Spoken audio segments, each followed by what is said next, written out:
This is gonna be kind of more of a personal question. So just let me know if you care to share.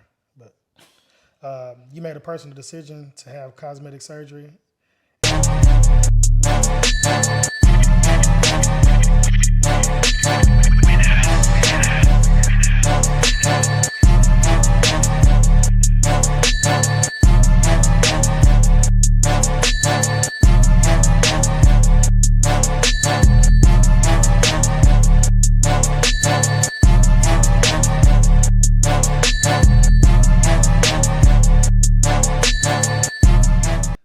Today, I'm sitting down with someone who wears many hats, but carries them with purpose. She's an entrepreneur, a devoted mother, my wife, and a woman who understands firsthand what it takes to build a business while building a family. She knows the sacrifices behind entrepreneurship, the decisions, the pressure, the victories, and everything nobody sees behind the scenes.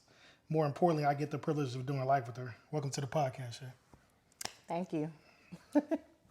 Did I answer enough? Did I leave anything out? No, you didn't leave nothing out. Okay. That's good. All right. Before we get into business, motherhood, or marriage, or any of those titles, or any of the titles that you carry, who is Shay? Shay is just a creative spirit and a person that loves to learn and continue to learn. So it's that simple. Okay. All right. Simple and sweet. What part of a woman have you become that you're proud of the most? Or what part of womanhood that you became that you're proud of the most? I think it's my ability to think before I react. Okay. When I was younger, I kind of just would react. And now, like, being a mom and a wife and having a lot to lose, I think now I'm most proud of just being like, okay, let me think before I make a decision that can, affect me in the long run. That's a very good answer. I like that. We're moving on to, before the success. What did you imagine your life looking like when you were younger, and how different is that from the life you're living today? Look, I got some work to do. When I was younger, I used to tell my mom, like, I'm going to have a maid, a chef, a driver. So I always see me having, like, this luxurious life. So let's just say that I'm going to get to that eventually. We got to get on the hustle. When did you first realize that you had an entrepreneurial side to you? I think it was when I was, let me see, maybe I was in about middle school, maybe early high school, when I started selling cool cups on Legion Court. I was like, man, I got to figure out how to make some money. So I was like, okay, I'm going to go to Sam's Club, get some candy, chips, soda, sell some cool cups, and I'm going to make some money. You was in competition with that lady? You remember that lady? Nah, she was in competition. She was in competition? Nah. I can't remember her name, but I know who. Yeah. No, I don't think nobody knew her name. She has some good cool cups, though. She wouldn't mess with my cool cups. Okay, let you tell it. When did entrepreneurship force you to learn about yourself that you didn't think you would have learned working for someone else? I think resilience. You can't really give up on yourself. It's days, you work for someone, you can quit, you can call in. Yeah, for sure. You can do whatever you want to do. When you work for yourself, you got to keep going no matter what. And so resilience. Okay. I like that one. I like that answer. We're moving on to business owner, as a black woman, womanhood, whatever you want to call it. Entrepreneurs often talk about having access to capital, mentors, relationships, and the right network. Have there been times where what you felt you were building without access to resources that could have made the journey a little easier? Definitely. Us getting rezoned for the daycare and not really knowing anything about that, we pretty much just had to learn as we go. What's rezoning? Rezoning is like changing the classification, I guess, of like where your commercial space is. Like it has to be zoned for that business. Okay. So we just kind of had to like learn that. And I feel like if I would have had a business mentor, it would have saved so much time because it took like a year to get open.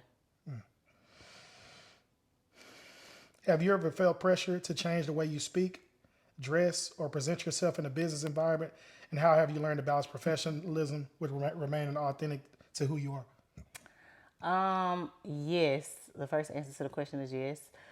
Before I opened the center, I know you remember the boat party. I would just Yeah, dress how I wanted to dress, but I feel like where I am, I have to present myself in a certain light, especially when I'm taking care of people's kids. for sure. So I did have to kind of change up the way I dressed and the way I spoke and the way that I act. But I mean, it's all for the better anyway, because it comes a time where you have to grow out of that stage. For So sure.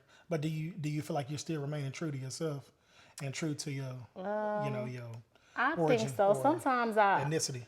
I think so. Yeah. Okay. It's sometimes where I will get like, ooh, I want to wear some red hair, and I'll kind of go back and forth on that. But I still feel like I'm true to myself. It'll. Okay. Entrepreneurship isn't always just about growing the business. Sometimes you have to protect what you've built. Can you talk about an experience where a difficult professional relationship tested you as an owner and what it taught you about protecting your business and your reputation and your peace? So I'm just saying, like, have you ever had to like fire somebody and they blew up, or hold somebody accountable where it may have carried out, and Definitely. Just recently, to be exact, me and someone parted ways. And, this happens a lot in childcare where someone can call in and call the state on you based on their own beliefs. But like I tell anyone in childcare, the truth will set anything free. So just make sure that you have documentation. Just make sure that when the state comes, you're open and honest about everything. You definitely document everything that go on. And if you're being honest, ain't nothing gonna happen. It sucks going through it, but eventually when you understand the process of it, it's like it is what it is, and it happens to everybody. Just like in food business, people make reviews and comments, but you just stand tall and you change things so it won't happen again. absolutely, I agree. Are there things you're learning about money, ownership, and business today that you wish you had a conversation with your family about when you were younger? Um, I feel like in business you always learning. To Okay. be honest, I don't think it's something that's just here recently. I think just being a business owner I was years ago, I feel like honestly we should have started learning about finances in high I agree. school. I agree. And the early on the better, even like for our kids, because you're gonna need it whether you own a business or not. So I feel like yes, in many ways and different parts. I mean, you can go down that rabbit hole. There's so many things to talk about, but yes, I'm always Sure. learning stuff For sure. constantly. For sure. And I got a little saying to where like,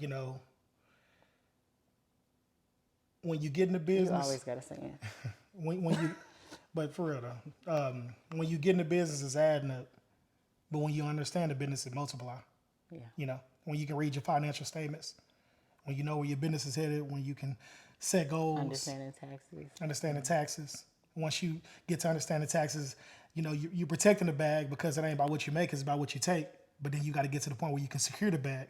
So, you're changing your elections from, a disregarded entity or sole proprietorship to an S corp when in a timely manner or when the time presents itself. Then When you can. then you considering protecting the company. You controlling everything you own and nothing. So you may have to put your company off in a trust. So it's levels. But I'm hitting on all cylinders. No, So, I understand. okay. A lot of people are drawn to entrepreneurship because they don't want to work for someone else. But ownership can demand more from you than a job ever did. Do you think people sometimes fall in love with the idea of a business owner without understanding the responsibility, sacrifice, and discipline that actually comes with it? Definitely. I think that you don't know until you know. And I can say that speaking for myself too, knowing like, okay, I wanted to open a daycare center. And I knew that I knew how to work with kids, but not knowing the business side of it, not knowing everything that it takes physically and mentally constantly, because it doesn't stop. Definitely. So I definitely think so. Okay. When you're always expected to be strong, where do you give yourself permission to be vulnerable? You know, I uh, think, I think, at times when I'm going through stuff, you my number one person that I'm vulnerable with. If not, it's my sister. And then I do have honest moments with my team too. Like they'll know that if I'm going through something or something is affecting me, and I never try to hide it or try to be perfect. So I do have moments where I'm vulnerable.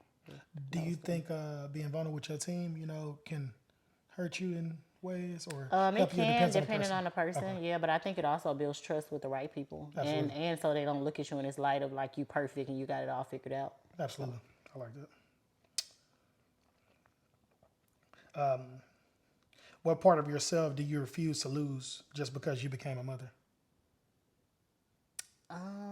That's a good one. What part of myself? I think for me, like enjoying myself. Like I still do things by myself. And outside of like my mother role, like I take care of myself. So like I always get my nails done, my hair done. Like I go places by myself. I'll go out to eat by myself, enjoy my own company, and go to the movies by myself. So I think that's important to not get wrapped into, I'm a mother, I have to do this, I have to, just do motherly things, which you do, but just not forgetting to take care of yourself and still do things you love. So I agree. How do you distinguish between sacrificing for your children and sacrificing your relationship with your children?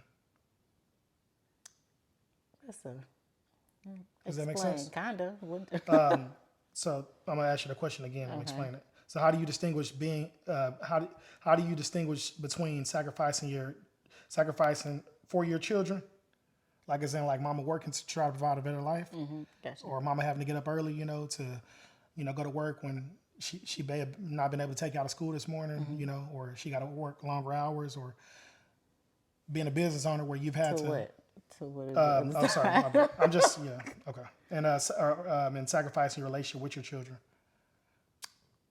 I don't really know how to answer that. I feel just like, Because what I'm saying is, with kids it can be a thin line. yeah, You we know. talked about this. Yeah. And then you brought it up in this question. Yeah. So, yeah. Yeah. Be quick on your feet then. You're right. But I'm saying it's a thin line though. Yeah. And what you may think you doing for them, you may actually be doing to them. So I guess it's just sacrifices in the eyes of the beholder. I feel like it just is what it is. I feel like once you become an adult, that's when you can kind of see things. When you're a kid, you just kind of want what you want. So I don't even really think about it, if that makes sense, because there's times like where I didn't understand the reason behind what my mother did. And then when I got grown and I got kids, I was like, okay, that kind of makes sense, or I can kind of understand it, if that makes sense. So I just think it is what it is. I think just do your best and just look at the situation with your kids, and definitely don't try to be their friend, but just do the best that you can and know that you did your best and kind of just stand with that. So I think you just kind of considering a long-term effect versus the instant. I mean, you can't, because they're not going to see it that way, if that makes sense. So there's nothing you can do to make them see it that way. For sure, I agree. When a mother's sacrifice stops being admirable and starts, when does a mother's sacrifice stop being admirable and starts becoming unhealthy?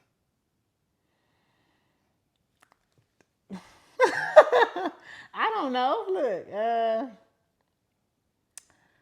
it depends on the situation. That's a broad question. Okay, I'm asking it for you though. For me, I don't know. Okay. Can you give me an example? It's your interview. I know, but you asking me some off the wall questions. Okay, I'm just picking. Oh, I see. We're gonna come back to that question then. We may come back to that question. Okay. No, just I don't like going back to stuff. Okay. Just say it now. So. Cause you must have Googled and ChatGPT this because you going left. No. So let's see. Give me an example. No, I'm thinking about it. You can't even think of this. Yeah, so then just scratch the question, because if you can't explain it, then... Yeah, we'll scratch the question, because I must have been thinking deeply. You always are. Yeah. Anyway. Okay. What happens when the dream you prayed for becomes the reason you're overwhelmed? Well... I feel like that happens to be all the time. And that's a good question for you. Because it's always something. Can I say what I need to say? Okay, I'm just I feel like it's always something going on in childcare, so I feel like this is the question for me. It's a perfect question. But when I have those moments to where I feel like, oh, childcare getting on my nerves, or why did I get into this? For one, I think about why. And then I always remind myself to be grateful, because this is what I prayed for. Mm-hmm. So it's a lot of times where I have to be like, Shay, this is what you prayed for. You got what you prayed for. And also think about why you started. And it'll just bring me back to, okay, just solve whatever problem that you're going through and just keep going. Okay, I agree. We're moving on to marriage. What does being genuinely supported by your husband look like to an ambitious woman? I feel like that's one of your best qualities. Thank Just what I receive from you is just being there all the time, no matter what it is. If I'm you. I don't want calling to be and too complaining, available now. Damn. I mean, you are like you just there. Like if I I ain't need got to no call life. you, Like I ain't got no life in I'm there. not saying you do, I ain't no but stubborn you type do. nigga. But you make a way and you figure it out. You're always there to listen to me, whether I'm complaining or I need to like solve something.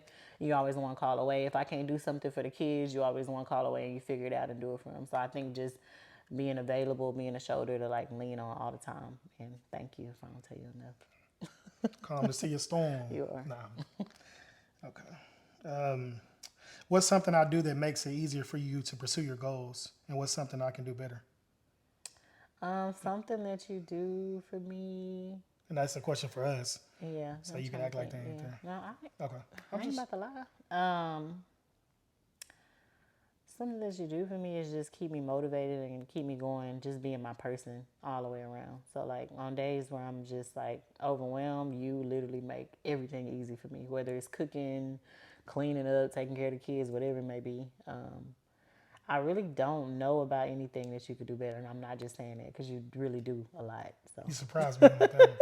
I can't Because I just really knew you was think. going to blow my cover. Look, I'm trying to think. Like, no, I can't really think. Okay. I can't really think of nothing. Well, I if ain't you gonna do lie. think of something. Oh, I will let you know. You know it ain't gonna be a secret. What's something I do? I'm sorry. My bad. I skipped that question. I'm sorry. There's a difference between being loved. There's the difference between loving someone and truly understanding them. At what point in our marriage do you feel like I really began to understand you? What part of our marriage do I feel? I feel like you understood me before we got married. At what moment? That's a tough.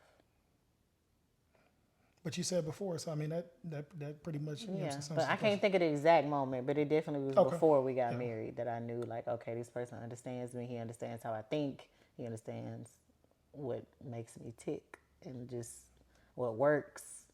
How important do you feel like being loved or being understood? If you could have one or the other, do you feel like being loved or being understood is more important for a woman? Or do you feel like you can't have one without I the really other? can't. I feel like you can't have one without the other. For real?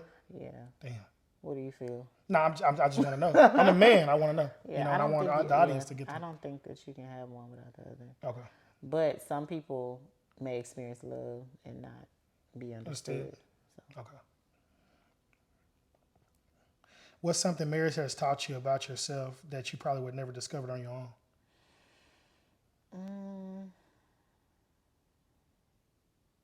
Something marriage taught me about myself.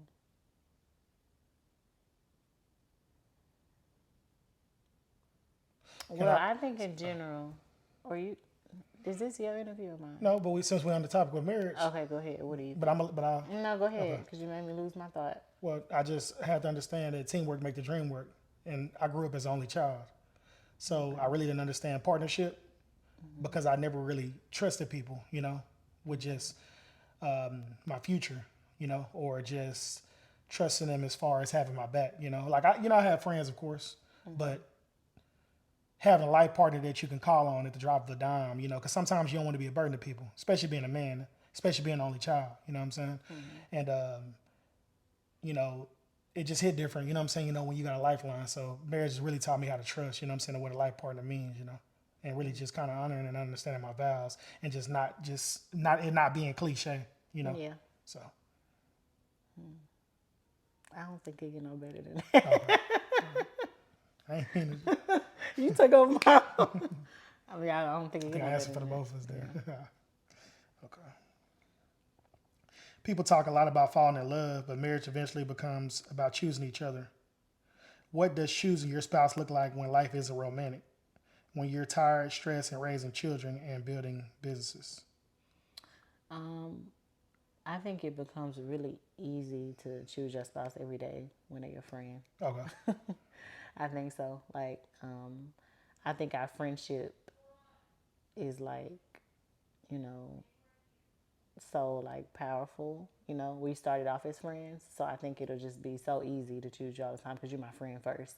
You're my husband, but you're my friend first. So I agree. I agree. I agree. I'll expand a little bit on that. And, well, no, well, I just feel like, where we at now, like, because I see a lot of people be married and separated and never get a divorce because of the business side, to where they kind of center their life around the business and the kids and what's best for the family rather than, I think there's more reasons than that. Sometimes, that's just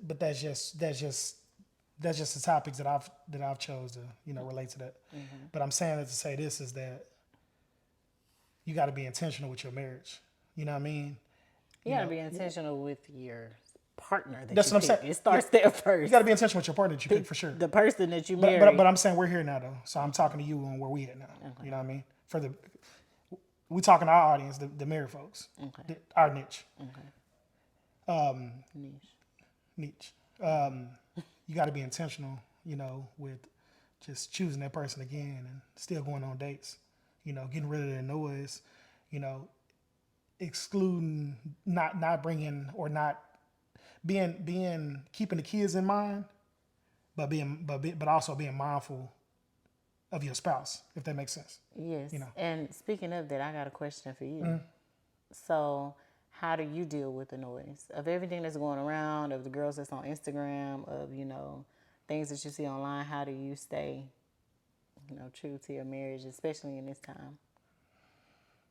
Because from my understanding, for a man, it's difficult. So how do you, or can be difficult at times? Well, first off, this may sound dumb, but this is my truth, though. No. So,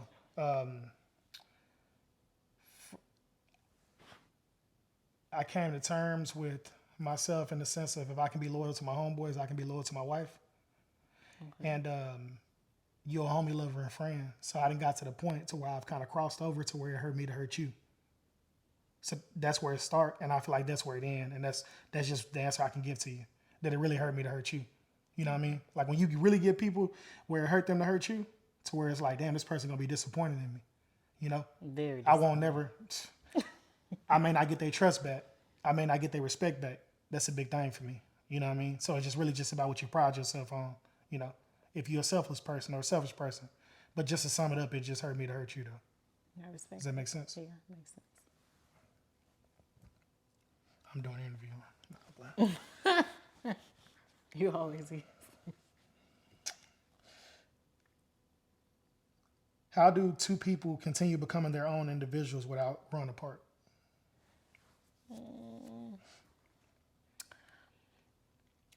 I think keeping their own interest, okay. But sharing their interests with each other. Okay. So like you'll have things that you want to accomplish, and then I'll motivate you to do those, and then it'll be vice versa. Okay. So I think us still having like separate interests in like what we love and what we like to do, even if they don't cross, I still will be happy for you and like motivate you to do that, and then you do the same for me. Okay, that's fair. That's fair. I ain't got nothing to say after that. That's a good answer. What's something you think you've sacrificed for our marriage that I may not fully recognize? That's a great question. Something I sacrificed.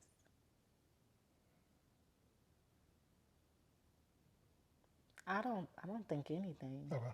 I mean, I think everything that we sought out to accomplish and do, we did plus more. So I don't think so. Unless I complained about something that I don't remember. Okay.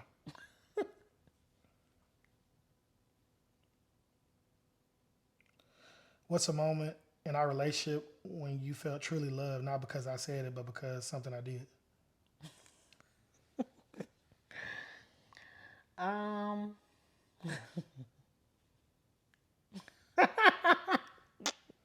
You put me on the spot with these relationship questions. You're going to have to change the topic. Yeah. I think the biggest thing is how you stepped up for Journey.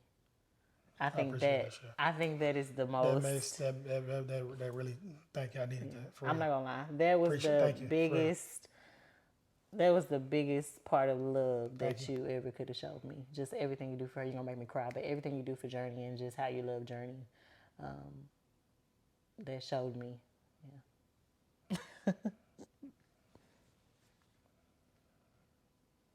Don't make me cry. Come on with the relationship questions. It's too much. No, so we're moving on to Please. another topic.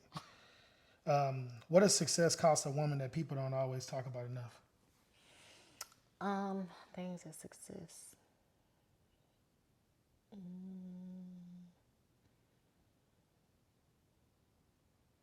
Dang, probably relationships and friendships.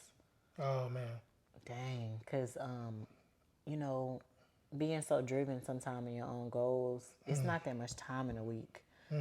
So it's just times where like your friendships kind of get put on the back burner, and you know, time has passed. You see your friends, you ain't seen them in years because you so busy trying to, you know. I think that is probably the number one thing for me is relationships, family time, and like friendship time. To be honest. I agree. I agree. What's something people compliment you for being good at that you actually became good at because life gave you no other choice?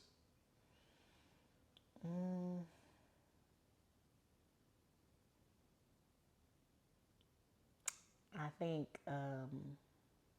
being resourceful. Yeah, for sure. I'm extremely resourceful. I'm always figure it out. I'm always figure out a way. I'm always figure out a solution. And life put me through things where I just really didn't have a choice not to be. So I kind of it just stuck with me at an early age, especially being the oldest, you know. So I can agree with you more on that answer. I was going to say it if you didn't say it. What version of yourself did you have to let go to become the woman sitting in front of me today? the ghetto version. You was good? I mean, not ghetto, but little hood. Yeah. Wasn't too ghetto. Yeah. Ain't nothing but a little bit of Just straightening. thinking of that mindset of like I said before, always retaliating, always, you know, popping off or, you know, reacting to things before thinking. I think, Not to cut you off, but do you think sometimes, as far as with business owners or people that reach like a level of maturity because they got responsibilities, do you think that the fact that you laid back, people won't think you're raised up? for sure. Okay. For sure. And I'm just asking. Definitely. Okay. And Definitely. how does that make you feel sometimes? Or does that make you feel away? It don't make me feel away. It used to. In the back of my mind, I'd be like, yeah, because I get active for real now. Yeah. But I don't really care about it. When you have something to lose and, you know, having kids and a family, like, I don't, it's just some stuff I don't even entertain or let it bother me. It probably bothered me years ago, but now it don't. Okay. But they definitely would try to prey on you and play on you For sure. when you have something to lose. At this stage in your life, how do you define success? Is it about building a bigger business, creating a better life, or finding a way for the two to coexist? I think it's So just it's less is financial more. freedom. Okay. I think financial freedom, because when you own a business, sometimes you can create a job for yourself where it just it becomes a lot, and you just, like you said, you put on all this responsibility and it's more stress. I think once you learn how to like get out of that and really level up to where you have people running your businesses or whatever it may be, and you just kind of have the freedom of time. I think that's what it would be for me, freedom of time. How do you give your children a life that you didn't have without taking away the hunger to help make you successful? For me, I try to build things in Journey for now because Journey kind of too little to make her a critical thinker. I also try to like expose her to different things. I feel like having to struggle and growing up like in a certain level of poverty, you become like more hungry, you know. But when kids kind of feel like they have everything and they don't have to struggle and hustle, you have to kind of put things in place to kind of build that in them. If not, they'll just be privileged and they won't really have, or they really won't think with those survival skills. So I think you just have to find things, if that makes sense. You know what I'm trying to say? Yeah, I agree. If our children couldn't inherit anything you've built except the wisdom you've gained along the way, what's the one lesson you want them to carry into their own lives? Resourcefulness. Okay. Because as long as you're resourceful, Yeah, you're going to figure it out. you're going to figure it out. You're going to figure it out. If I can pass anything to them, that's what it would be. Like, going to figure it out. Thinking, critical thinking, and being resourceful, for sure. For sure. What should our children know about a person before they even consider building a family with them?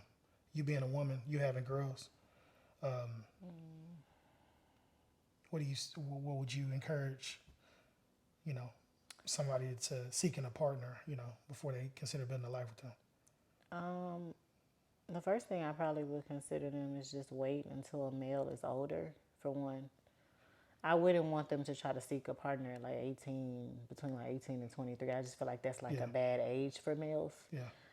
Is it more about the males? I think because I feel like it varies from person to person. Well, yeah, but I'm saying, but maturity. But you mean like what, like characteristics? Yeah. I before think, considering building a life with them. I think a man that is patient, for one. A man that's level-headed is really important. Characteristics, and also what they know about them. Because I know you go as deep as, what's their medical history like. I'm just, you know what I'm saying? I mean, that goes without saying. No, but people don't know till you know them. Until you start experiencing, psychos. Medical history. You know what I mean? Level-headedness is extremely important. If you're trying to build a life with somebody, credit is important. Debt is important. They family trauma is important. You really don't know what you're dealing with. So it's a whole list. You'd have to write a book.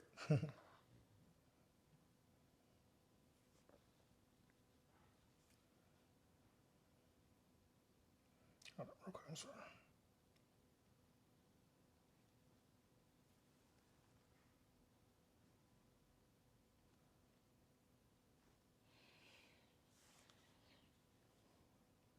Okay. You ran out of questions?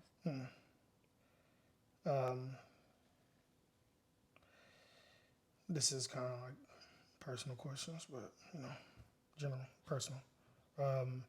What's a compliment you received that you've never forgotten? And that could be just from anybody. Something that just you stuck with, that you just kind of kept in your back pocket, that comes to mind, you know what I'm saying, when situations present themselves, but just always come to mind. Like it may be like a daily devotional or something like that, or your daily bread or something you use, I don't know. A compliment? Yeah. About yourself, or, a saying or a compliment, you know what I'm saying, or somebody told you that, and something someone's told you that stuck with you throughout your life, that you've used, like, to kind of keep you going as like fuel.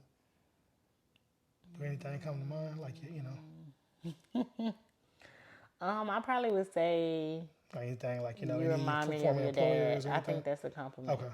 Just because he's an entrepreneur and he got the business spirit, so I think that compliment would be like, okay, girl, it's in you, so just, you got this. Okay. If a time machine appeared right now, and you could only choose one direction, the past or the future, which one would you choose and why?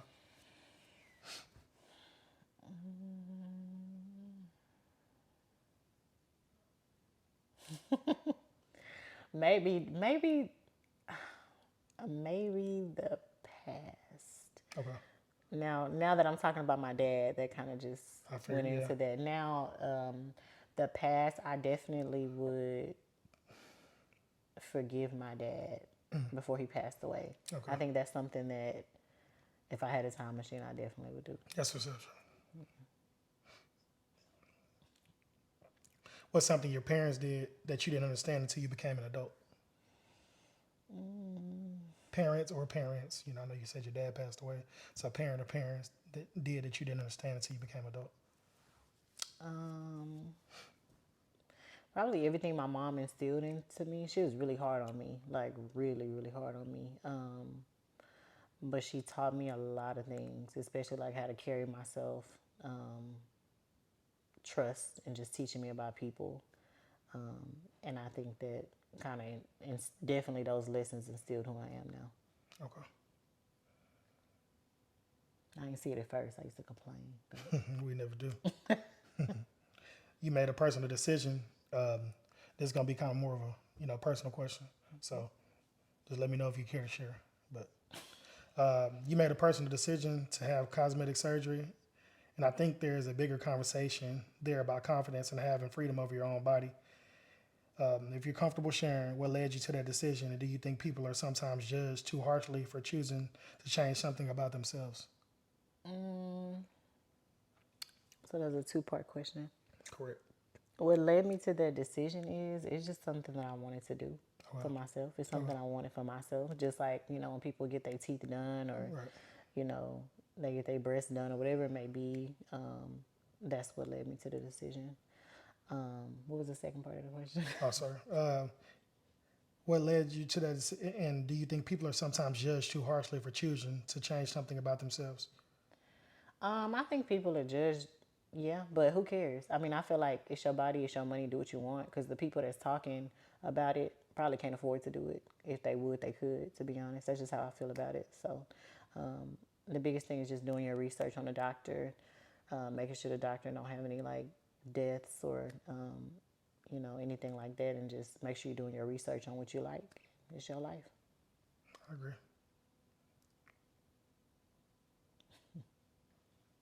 Well, we've talked about you as an entrepreneur, a businesswoman, a mother, and a wife.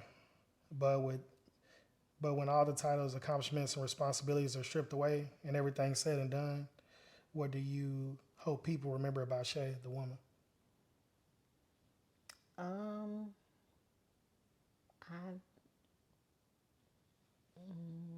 I never really thought about that. What do I hope people remember about me? For sure. What kind of impression do you want to leave on the world? What do you want, your obituary? What do you want to be highlighted in your obituary? I definitely want me being the creative person and the learner that I am. For example, for photography, the teeth whitening, everything that I've tried to do, that I was resilient enough to do, and I was resilient enough to try. And I think that's important to leave behind. That whatever you want to do and whatever you feel like you can put your mind to, you can do. And that's what I always tell myself, and that's what I would leave behind for anybody. I agree. Well, I just want to let you know that I appreciate you for letting us have you on the podcast on ShayMoe TV. I wish you success. I thank you for creating a life with me and doing life with me. I wouldn't have it no other way. And I appreciate your time. Me either. I love you. Love you too. Bye.